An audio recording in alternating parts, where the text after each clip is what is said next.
माननीय उच्च न्यायालयाकडे पाठवलं. पण एक गोष्ट निश्चितपणे या ठिकाणी मान्य केली पाहिजे की या सगळ्या गोष्टी जरी होत होत्या तरी सर्किट बेंचचा काही थांगपत्ता लागत नव्हता.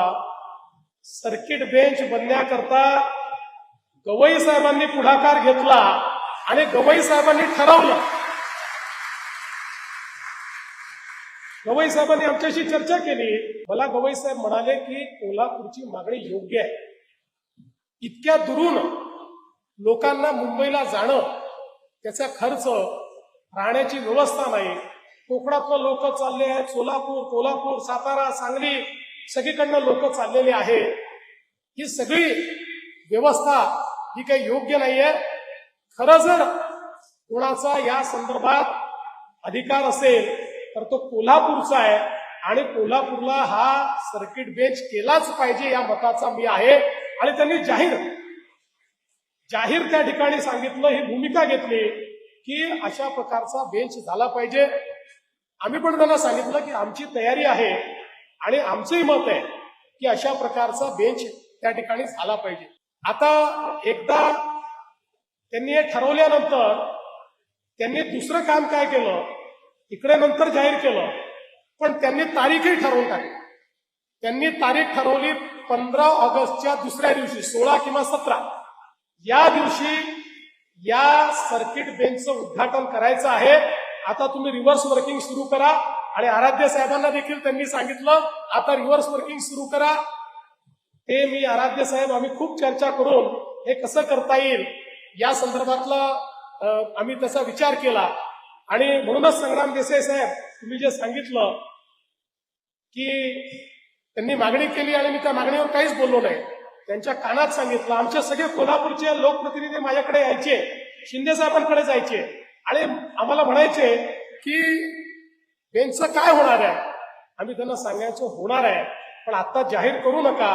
अनेक वेळा लवकर जाहीर केलं तर माशी शिंकते. त्यामुळे आता सगळ्या गोष्टी या लाईनीत आहेत. गवई साहेबांनी मनावर घेतला, आम्ही कुठली घोषणा करणार नाही, थेट आपण त्या ठिकाणी हा बेंचच निर्माण करू. आणि त्यानंतर मला अतिशय या ठिकाणी सांगायला आनंद वाटतो की गवई साहेबांनी सगळं शेड्यूल फायनल केलं आणि मग सांगितलं आधीच जागा वगैरे बघून ठेवा, जागा ठीक आहे की नाही, जागा वगैरे आधी पाहिली आणि मग त्याच्यानंतर ही जागा परिवर्तित होऊ शकते हे लक्षात घेतल्यानंतर त्या ठिकाणी माननीय आमच्या मुख्य न्यायमूर्ती महोदयांनी आम्हाला पत्र लिहिलं. आणि ते पत्र आल्याबरोबर संध्याकाळी गवई साहेबांचा फोन आला की पत्र आलेलं आहे, लवकर उत्तर द्या. आता त्याला तुम्ही वेळ लावला तर परत आपली डेडलाईन चुकेल. मग मी लगेच माननीय गव्हर्नर साहेबांच्या घरी गेलो आणि गव्हर्नर साहेबांना सांगितलं तुमचं पत्र त्या ठिकाणी जावं लागतं. गव्हर्नर साहेब आपण तात्काळ याला उत्तर द्या. आणि सकाळी पत्र आलं आणि संध्याकाळी गव्हर्नर साहेबांनी त्याला उत्तर पाठवलं की आमचं शासन हे करण्याकरता तयार आहे.